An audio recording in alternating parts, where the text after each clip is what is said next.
അങ്ങനെ നമ്മൾ കൊച്ചി എത്താറായി. നല്ല പച്ചപ്പൊക്കെ കാണുമ്പോഴേ നമ്മുടെ കേരളമാണെന്ന് നമുക്ക് മനസ്സിലാവും. അങ്ങനെ കൊച്ചിയിലേക്ക് ലാൻഡ് ചെയ്യാൻ പോവാണ്. എൻ്റെ ഏറ്റവും വലിയ ആഗ്രഹമായിരുന്നു കൊച്ചിയിൽ എന്തെങ്കിലും ഒരു ഫ്ലൈറ്റ് ഒന്ന് ലാൻഡ് ചെയ്യുന്ന ഇറങ്ങണം എന്ന്. അങ്ങനെ കൊച്ചി എത്തി നമ്മൾ ഫ്ലൈറ്റിൽ നിന്ന് സാധനങ്ങളെല്ലാം എടുത്ത് ഇറങ്ങി. അപ്പോൾ ആദ്യമായിട്ടോ ഗേറ്റിൻ്റെ അകത്തൂടെ നമ്മളിങ്ങനെ പോകുന്നത്. കാരണം ഇത്രയും ദിവസം നമ്മൾ ബസ്സിലൊക്കെയായിരുന്നു പോകുന്നത്. ഇനി ബെൽറ്റ് നമ്പർ 1 നമ്മുടെ പെട്ടി വരുന്നത്. കുറേ ആൾക്കാരുടെ പെട്ടിയൊക്കെ വന്നു കേട്ടോ. എൻ്റെ പെട്ടി മാത്രം വരുന്നില്ല. എനിക്കൊന്ന് ടെൻഷൻ അടിച്ചു.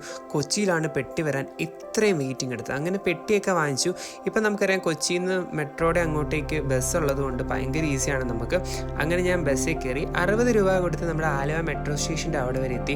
രാവിലെ തൊട്ട് ഒന്നും കഴിച്ചിട്ടില്ലായിരുന്നു, അതുകൊണ്ട് ഒടുക്കത്തെ വിശപ്പായിരുന്നു. ഒന്നും നോക്കിയില്ല, പുളിഞ്ചോടുള്ള നമ്മുടെ KFCയിലേക്ക് വണ്ടി നേരെ വിടാൻ പറഞ്ഞ് ഓട്ടോ ചേട്ടനെ കൂട്ടി ഇവിടെ വന്ന് നമ്മളൊരു മീലൊക്കെ കഴിച്ചു. നല്ല അടിപൊളി ബർഗറും പോമീസും ഒക്കെ ഉണ്ടായിരുന്നു. അതേപോലെ തന്നെ ഞാൻ പെപ്സിയൊക്കെ കുടിച്ചു, ഫുഡൊക്കെ കഴിച്ചു. അങ്ങനെ വിശപ്പൊക്കെ മാറ്റിയതിന് ശേഷം വീണ്ടും അവിടെ നിന്ന് ഒരു ഓട്ടോ പിടിച്ച് ആലുവ പ്രൈവറ്റ് ബസ് സ്റ്റാൻഡിൽ വന്ന് അവിടുന്ന് അടിമാലിക്കുള്ള ബസ്സിൽ കയറി.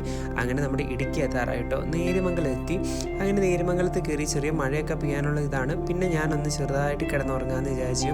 അങ്ങനെ ഉറങ്ങി. അങ്ങനെ നമ്മുടെ ചിയാപ്പാറ വാട്ടർഫോൾസ് എത്തിയിട്ട് നമ്മൾ അടിമാലി എത്തി. അടിമാലിയിൽ നിന്ന് പണിക്കൻകുടിക്കുള്ള അടുത്ത ബസ് കയറി.